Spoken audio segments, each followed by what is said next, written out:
বিধায়ক তাপস রায় আমাদের সঙ্গে রয়েছেন, কয়েকটা বিষয়ে তার সঙ্গে কথা বলবো। তাপসদা, প্রথমেই যেটা জানতে চাইবো, গতকাল কুণাল ঘোষ একটা বিস্ফোরক অভিযোগ করেছেন সুদীপ বন্দ্যোপাধ্যায়ের বিরুদ্ধে যে তিনি বিজেপির এজেন্ট হিসেবে কাজ করছেন, মোটামুটি বলা চলে। তাকে হারানো আর বিজেপিকে হারানো একই ব্যাপার। আপনার কি বক্তব্য? কুণালের কথা কুণাল বলেছে। কুণালের নিশ্চয়ই রাজনৈতিক একটা অভিজ্ঞতা তো আছে, প্লাস ও সাংবাদিক, সুতরাং ও তার অবজারভেশন, পর্যবেক্ষণ থেকে যেটা বলার বলেছে। আজকে সকালবেলা কুণাল ঘোষ আবার টুইট করেছেন যে ভুবনেশ্বরে যখন তিনি সুদীপ বন্দ্যোপাধ্যায় কাস্টাডিতে ছিলেন অ্যাপোলোতে, তার অ্যাকাউন্ট থেকে বিল মেটানো হয়েছিল। পুরো বিষয়টা তাকে আবার গ্রেফতার করে তদন্ত করা উচিত। এ তো সাংঘাতিক অভিযোগ, ভয়ঙ্কর অভিযোগ। কুণাল একটা দায়িত্বশীল, দায়িত্ববান রাজনৈতিক কর্মী এবং সাংবাদিক। এই সমস্ত নিজের এত ছিদ্র রেখে, লুফোলস, ড্রব্যাকস যাদের আছে, তারা লোকের পেছনে লাগে কেন? এবং এটা জানে না কেউ তা না। দলের সর্বস্তরের সমস্ত নেতা, নেত্রী, কর্মী সবাই এসব ওর সম্বন্ধে জানে। ও তো বলেছিল না তৃণমূলটা উঠে যাবে, ওকে 6 বছর সাসপেন্ড করার পর অন্য দলে চলে গেছিল না? সুব্রত মুখার্জিকে হারিয়ে তৃণমূলের বলেছিল না যে আমি হেরেছি তো কি হয়েছে, তৃণমূলকে তো হারিয়েছি, সুব্রত মুখার্জিকে হারিয়েছি। যে বছর ছিল না তৃণমূলে বা অন্য দলে, কি বলেছিল না বলেছিল সবাই জানে। উত্তর কলকাতার মতো একটা জায়গায় সাংসদ থেকে, এতবারের সাংসদ থেকে কেউ যদি আখেরে বিজেপির লোক, এরকম একটা অভিযোগ হতে, সেটা সাংঘাতিক অভিযোগ। কোন রাজনৈতিক, আচ্ছা, সৃষ্টি হয়েছিল কেন তৃণমূল কংগ্রেসের? তৃণমূল কংগ্রেসের সৃষ্টিটা হয়েছিল কেন? কংগ্রেসের নেতৃবৃন্দ সিপিএমের কথায় উঠতো বসতো, তাই তো তৃণমূলের সৃষ্টি।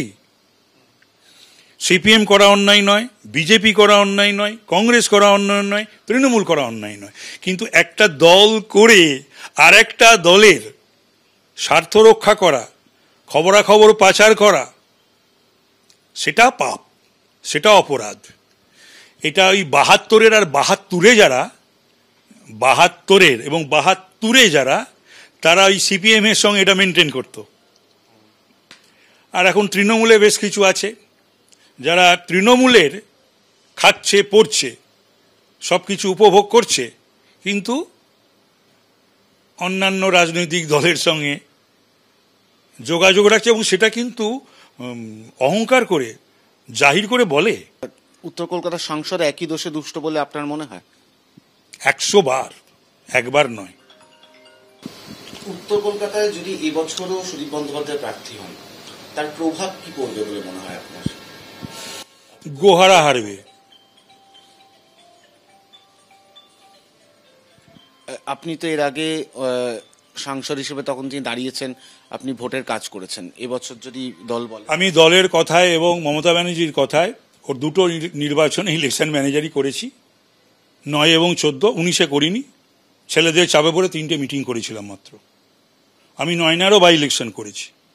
মুকুল ছিল তখন দায়িত্ব, আমাকে 2-2.5টা ওয়ার্ডের দায়িত্ব দিয়েছিল। কিন্তু এসব করে কি হলো? এসব করে ওর প্রথম টার্গেট হলো কি করে তাপসকে নর্থ ক্যালকাটা থেকে সরানো যায়, নমিনেশন না দেওয়া যায়। আর দলও দেখলাম আমাদের মতন কর্মীদেরকে বাদ দিয়ে সোমেন মিত্রের বউ, সুদীপ বন্দ্যোপাধ্যায়ের বউ, এদেরকে ক্যান্ডিডেট করলো, আর আমাদেরকে বরানগরে পাঠিয়ে দিল। আমার নাম একবার বেলেঘাটাতে উঠেও ছিল, সেখানেও আপত্তি জানালো। এরা মিটিংও করেছিল, শোভেন্দা, সুদীপ বন্দ্যোপাধ্যায় এবং মুকুল মিলে, যাতে আবার নমিনেশন না দেওয়া হয়। তারপরে বরানগরে যখন দিল, তখন এরা আলোচনা করতো ওটা সিপিএমের গড়, ও জিতে আসতে হবে না। যাই হোক, আমি 3বার বরানগর থেকে নির্বাচিত, মানুষের আশীর্বাদে ভোটে। কোনো দিন কখনো মানুষের জন্য, কর্মীদের জন্য, দলের জন্য উনি সময় খরচা করেননি, শ্রম দিতে পারেন না, এমনি একটু কুড়ে আছেন, অলস, বয়সও হয়েছে, সব কিছু মিলিয়ে। খালি এইভাবে ভালো কর্মীদের, পলিটিক্যাল এলিমেন্টদের কাটি করে বেড়ান। যদি দলের কর্মীরা এতটা ক্ষুব্ধ হন, সেক্ষেত্রে প্রার্থী হলে ওনার কি জেতা? সেটা আমি জানি না, সেটা আমি বলতে পারবো না, সেটা দল বুঝবে, কর্মীরা বুঝবে। তবে এইটুকুনি আমি লিখে দিতে পারি, বলে দিতে পারি, এবারও নির্বাচনের জেতার কোনো জায়গা নেই। দলের বিরোধ এভাবে প্রকাশ্যে আসলে দলের ক্ষতি হচ্ছে না? সেটা জানি না, দলের তো এইগুলো জিনিসগুলো তো ভাবা উচিত ছিল। আমার বাড়িতে ইডি ঢুকিয়ে দিল, কবে আমার বাড়িতে ইডি ঢুকবে তার বাড়িতে আলোচনা হচ্ছে। আমার বাড়িতে ইডি রেড চলছে 12 তারিখে, আর বিবেকানন্দর জন্মদিনে বিবেকানন্দের বাড়িতে তখন সমস্ত এমপি, এমএলএ, আদার যুব নেতা নেত্রী, ছাত্র নেতা নেত্রীরা ওখানে প্রতিবাদও করেছে, সেটাও করেছে। আবার তারা ওখানে উল্লাসও করেছে। সেসব খবরও সাংবাদিকদের মাধ্যমে, ছাত্র পরিষদ কর্মীদের মাধ্যমে, যুব কংগ্রেস কর্মীদের মাধ্যমে, দলীয় কর্মীদের মাধ্যমেও তো আমি পেয়েছি। এত একটা বিস্ফোরক অভিযোগ যে আপনার বাড়িতে ইডি ঢোকার নেপথ্যে সুদীপ বন্দ্যোপাধ্যায়। একদম 100%। এটা আমাকে আমার দলের রাজ্যসভা, লোকসভা, বিধানসভা, মন্ত্রিসভার এক নয়, একাধিক নয়, সব মিলিয়ে বোধহয় 40-50 জন হবে আমাকে কথা বলেছে। আমার বাড়িতে ইডি আসবে কেন? আমি রিপিট, আমার বাড়িতে ইডি আসবে কেন? এটা ওর সেই পার্সোনাল রিলেশন আছে কয়েকজনের সঙ্গে, সেইটাকে দিয়ে যেহেতু আমি ওকে বলেছিলাম যে জেলখাটা আসামি, কালিমা লিপ্ত, তাই জন্যে এটা করলো। অথবা আমি যেটা উঠে আসছি উত্তর কলকাতায়, বা আমার নাম উঠে আসছে প্রার্থী হিসাবে, সেইগুলোকে আঘাত করার জন্য এটা করেছে। কি মনে হচ্ছে এত কিছুর পরে, এত গন্ডগোলের পরে আপনি কি দলের সঙ্গে কথা বলবেন আবার এই বিষয়গুলো? আমার আর কোনো কথাবার্তা কারোর সঙ্গে আর বলার নেই। সবাই সব জানে, কি রিপিটেশন হবে, তো কি বলবো আর। সবাই সব জানে, কোনোটাই কারুর কাছে অজানা নয়। হয়তো তারা আমার থেকে হয়তো বেশি জানতে পারে। নমস্কার, আমি সুধন বোস, আপনারা দেখছেন WBN ইন্ডিয়া। তাপস রায় বরানগর কেন্দ্রের বিধায়ক, তৃণমূল বিধায়ক, তিনি কি অভিযোগ করছেন, কি সাংঘাতিক অভিযোগ, কার বিরুদ্ধে? তারই দলের সাংসদ সুদীপ বন্দ্যোপাধ্যায়ের বিরুদ্ধে। তিনি কি বলছেন যে তাদের সঙ্গে বিজেপির যোগাযোগ আছে, সেই সূত্র ধরেই অন্যান্য যে কেস, সারদা কেস, সেই কেস থেকে রোজ ভ্যালি কেস, এই সব থেকে তিনি বেঁচেছেন। এবং তার বাড়িতে যে ইডি পাঠানো হয়েছে সেটা সুদীপ বন্দ্যোপাধ্যায়ই পাঠিয়েছে, এই অভিযোগ করছেন তারই দলের একজন বিধায়ক। ভালো করে বুঝে দেখুন যে কি সাংঘাতিক পরিবেশ অন্তত পক্ষে এই মুহূর্তে তৃণমূল দলে। উচ্চতর নেতৃত্বের কাছে তিনি জানিয়েছিলেন, তারপরে কি বলেছিল নেতৃত্ব সে ব্যাপারে পরে বলছি।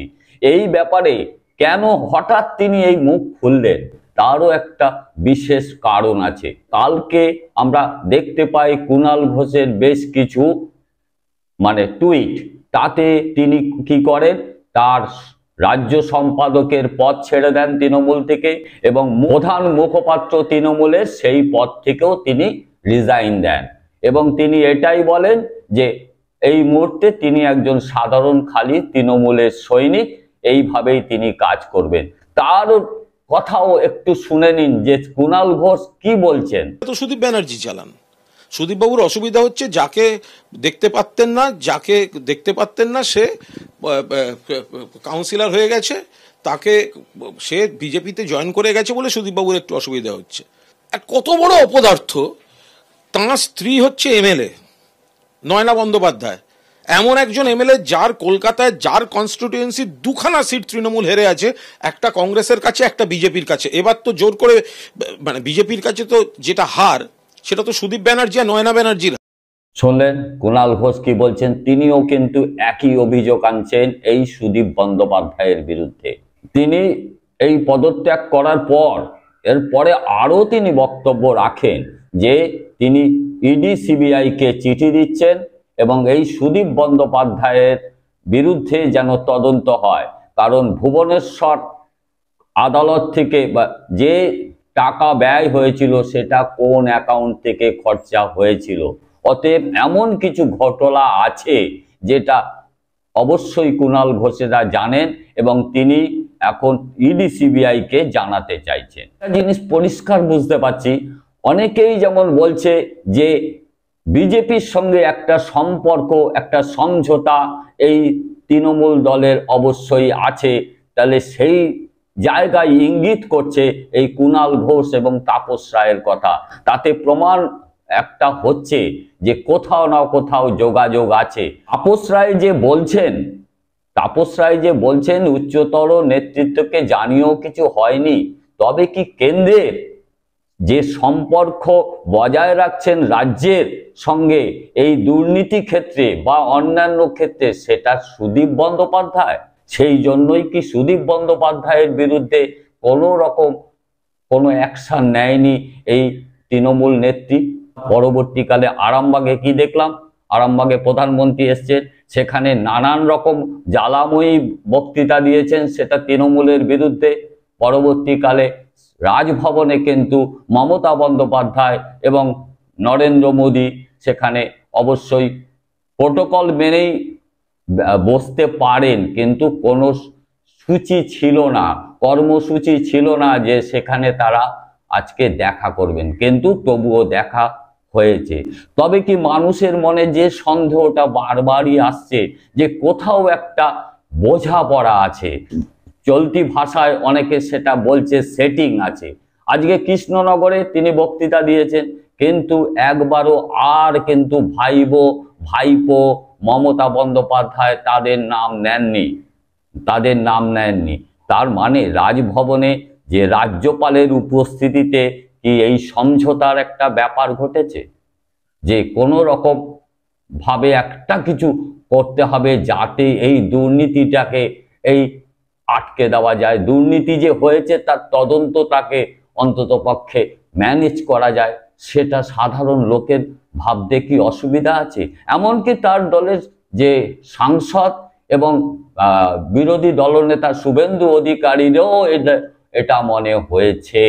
না হলে এই 16 মিনিটের জন্য প্রধানমন্ত্রীর সঙ্গে তারা বসে তারা বলেছেন, তাদের অভিযোগ এইটাই করেছেন যে তদন্ত হয়তো ঠিকভাবে হচ্ছে না, এটাকে গতি বাড়াতে হবে, এবং বেশ কিছু আইপিএস অফিসার এই তদন্তটাকে অসুবিধা করছে বা আন্দোলন করতে বাধা সৃষ্টি করছে, তাদের সম্বন্ধে অভিযোগ করেন। তার মানে এটা কি বোঝাচ্ছে? বঙ্গ বিজেপিও কিন্তু এই জিনিসটা, এই যে দীর্ঘকালীন ধরে চলছে ইডি তদন্ত, সিবিআই এর তদন্ত, এটা চলছেই। কারণ দেখুন, সুজয় কৃষ্ণ ভদ্র কবে কণ্ঠস্বর নিয়েছে, আজও পর্যন্ত সেই কণ্ঠস্বরের রিপোর্ট আদালতে এসে পৌঁছয়নি। কেন? মানুষকে ভুলিয়ে দিতে চাইছে সন্দেশখালি দিয়ে বা অন্যান্য ঘটনা ঘটিয়ে। সেটা একটা মাথায় আসছে যে হঠাৎ কিন্তু মানুষ ভুলে গেছে সুজয় কৃষ্ণ ভদ্রের সেই কণ্ঠস্বরের কথা। সেই কণ্ঠস্বরে নাকি সাংঘাতিক ব্যাপার আছে, অভিষেক বন্দ্যোপাধ্যায়ের মধ্যে জড়িত, লিপস অ্যান্ড বাউন্স জড়িত, তার মধ্যে এসে পড়তে পারে, কিন্তু আজকে সেই নামই শোনা যাচ্ছে না। দেখছিলেন কদিন আগে খালি আধার কার্ড মানে ক্যান্সেল হচ্ছে, নিষ্ক্রিয় করা হচ্ছে, তাই নিয়ে মানুষের মনে একটা অবশ্যই ভয় সঞ্চার হয়েছিল, কারণ সিএএ অ্যাক্ট চালু হবেই, এবং সেইটা নিয়ে কিন্তু প্রধানমন্ত্রী তার মঞ্চ থেকে কোনো রকম ঘোষণা করেনি। অথচ দেখা যাচ্ছে তাদের সাংসদরা করেছে, সাংসদ বিরোধী দলনেতা তারা করছে, কিন্তু প্রধানমন্ত্রী কিন্তু ওর মধ্যে ঢুকলেন না। আমরা কি দেখতে পাচ্ছি? সর্বশেষ দেখতে পাচ্ছি যখন রাজনীতি সাংঘাতিকভাবে উত্তাল, মানুষ, কিছু বিরোধী দল বলছে এর মধ্যে সেটিং আছে, তৃণমূল এবং বিজেপি বোঝাপড়া সেটিং আছে, সেইখানে আরো বেশি সেটাকে সিলমোহর দিল বলতে পারেন, সেটা হচ্ছে এই তাপস রায় এবং কুণাল ঘোষ। তাদের কথা অনুযায়ী এটাই প্রমাণিত হয় যে কোথাও একটা যোগসূত্র আছে, সেটা উচ্চতর নেতৃত্বের সঙ্গে, দিল্লির উচ্চতর নেতৃত্বের, সেটাই প্রমাণিত হচ্ছে তাদের কথা অনুযায়ী। সেই ব্যাপারে আপনারা আপনাদের মতামত অবশ্যই জানাবেন। আগামী দিন দেখা হবে অন্য কোনো প্রতিবেদনে। নমস্কার।